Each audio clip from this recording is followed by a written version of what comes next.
Forgotten goddesses, जहां हम भुलाई हुई या छुपाई हुई देवियों की बात करते हैं। और आज के इस 9th एपिसोड में हम एक ऐसी ही छुपाई हुई देवी की बात करने वाले हैं जिन्हें हम पाताल भैरवी कहते हैं।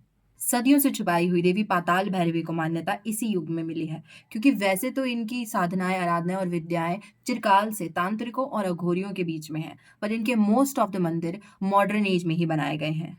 उनके अपने मंदिर में उनका स्थान जमीन से नीचे आता है, क्योंकि लेजेंड्स के हिसाब से उनका जन्म हुआ था पाताल लोक के बढ़ते आतंक को शांत करने के लिए। और वो इतनी उग्र हैं कि उन्हें लाल रंग के अलावा कुछ भी और नहीं चढ़ाया जा सकता। और उनका एक मंत्र है जो सिर्फ और सिर्फ 12 बज के 3 मिनट पर ही उच्चारण करने पर सही काम करता है। उसके अलावा अगर उसका उच्चारण किया जाए तो वो आपको नेगेटिव रिजल्ट्स दे सकता है। स्टोरीज और लेजेंड्स के हिसाब से उनका एक मंदिर है जहाँ एक गुप्त दरवाजा है जो सीधा पाताल लोक में खुलता है। पर याद रहे, ये दरवाजा सिर्फ वहां लेके जा सकता है, तो वापस लाने का दरवाजा खुद ही ढूंढ लेना। कई तांत्रिकों के अनुसार देवी दिव्य दृष्टि देने की शक्ति रखती हैं। उनका तो ये भी मानना है कि अगर आप इनकी साधना करने के बाद अधूरी छोड़ देते हो तो वह स्वयं आपके सपने में आके आपसे सवाल करती हैं। और याद रहे, इनकी साधना करने से जीवन में शक्तियों से पहले परीक्षाएं आती हैं। कई जगह तो इनकी परीक्षाओं को वीरभद्र से भी कंपेयर किया गया है।